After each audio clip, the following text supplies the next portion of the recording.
Everyone, welcome to my channel. तो आज के वीडियो से हम लोग स्टार्ट कर रहे हैं इंग्लिश का चैप्टर 1 का part number 3 which is named as fire and ice. तो ये चैप्टर बहुत ही इंटरेस्टिंग है और सबसे ज़्यादा आसान है क्योंकि हम लोग इसे आराम से रिलेट कर सकते हैं in our life. Okay, so let's begin. Here is our author named Robert Lee Frost, जिन्होंने इस पोएम को लिखा है। इनके बारे में हम लोगों ने प्रीवियस वीडियो में पढ़ रखा है, बट फिर से मैं बता देती हूँ कि रॉबर्ट फ्रॉस्ट का फुल नेम है रॉबर्ट ली फ्रॉस्ट और ये अमेरिकन पोइट है। ये realistic representation of rural life के लिए बहुत ज़्यादा फेमस है और इनकी नॉलेज जो है अमेरिकन वर्नाकुलर की भी बहुत अच्छी है, बहुत अच्छी खासी है, जिसकी वजह से इनका वर्क बहुत ज़्यादा फेमस भी हुआ है। इन्हें काफ़ी अवार्ड्स भी मिले हैं एंड ये बॉर्न हुए थे in the year 1874 in the city of San Francisco California. इनके फादर का नाम भी मैंने बताया था आपको, William Prescott Frost, who was a journalist. Okay, now we are moving ahead with the poem Fire and Ice. So here it is. Some say the world will end in fire. यानी कि कुछ लोग का कहना है, इसमें poet बता रहे हैं कि कुछ लोग कहते हैं कि वर्ल्ड जो है वो एंड हो जाएगा एक दिन ड्यू टू फायर। सम से इन आइस, एंड कुछ लोग ऐसे भी हैं जो कहते हैं कि दुनिया जो है वो ख़त्म होगी due to ice. From what I have tasted of desire, यानी कि पोइट का कहना है कि जैसे मैंने टेस्ट किया है डिज़ायर को, मैं होल्ड करता हूँ the people who favour fire. यानी कि उन्होंने दोनों को ही टेस्ट किया है, फायर एंड आइस को, और उनके टेस्ट के हिसाब से वो बताते हैं कि जहाँ तक मुझे पता है फायर की वजह से पूरी दुनिया का एंड हो जाएगा।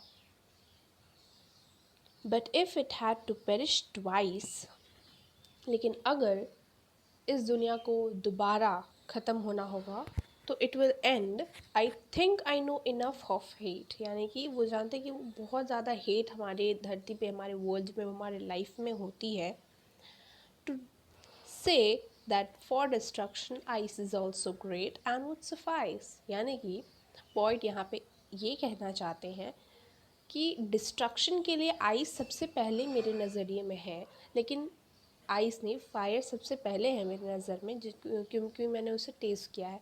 पर जहाँ तक मैं बोलूँ तो आइस भी कम नहीं है, क्योंकि आइस से भी अगर मतलब दुनिया दोबारा तबाह होने वाली होगी तो आइस का भी बहुत ग्रेट कंट्रीब्यूशन रहेगा। अब चलते हैं इसके डेप्थ मीनिंग में कि एक्चुअल में पोएट क्या कहना चाह रहे हैं।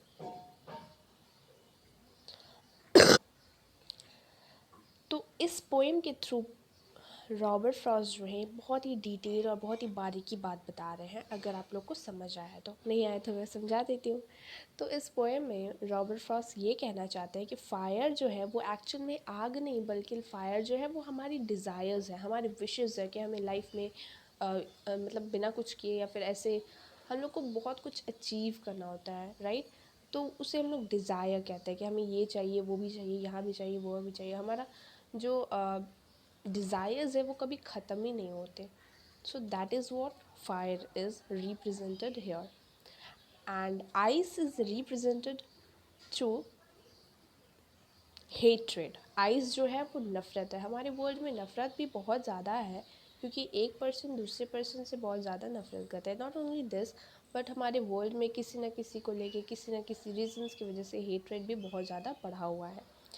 तो पोएट एक्चुअल में फायर को, यानी कि वो ये कहना चाहते थे कि हमारे ह्यूमंस की जो डिज़ायर है वो बहुत ज़्यादा बढ़ गए हैं। तो अगर वर्ल्ड को सबसे पहले एंड होना होगा तो वो हो जाएगा इन डिज़ायर्स की वजह से। और अगर वर्ल्ड बच गया, मतलब वर्ल्ड अगर फिर से दोबारा डिस्ट्रक्ट होने वाला होगा तो it will be ice will be, that is the hatred will be great one, would play the great role in the end of the world. So actual में यही इस पोएम का मीनिंग है, depth meaning. Actual thing is that fire here is represented with desire and ice is represented with hatred of human nature, like that. Now we are moving to the conclusion of the poem, which will help you to understand the whole poem.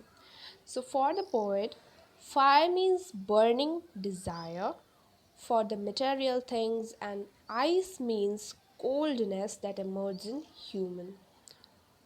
Because desires जो है वो materialistic life से related होते हैं, तो he finally concludes that both of these weapons are equally dangerous and will lead to the world towards destruction. So this is the actual thing which poet wants to make us understand through the whole poem. So this is the end of our chapter. हम लोगों ने समझ लिया कि fire and ice वाले poem में था क्या, हम लोगों ने पोएट को भी समझ लिया, पोएट क्या कहना चाहते थे, एंड हम लोग पोएट के बारे में भी पढ़ लिया. So I hope you have liked and subscribe to my channel, and आपको कोई भी डाउट नहीं होगा इस चैप्टर से related. Next will be coming with a new chapter from the new subject of our science. Thank you for watching.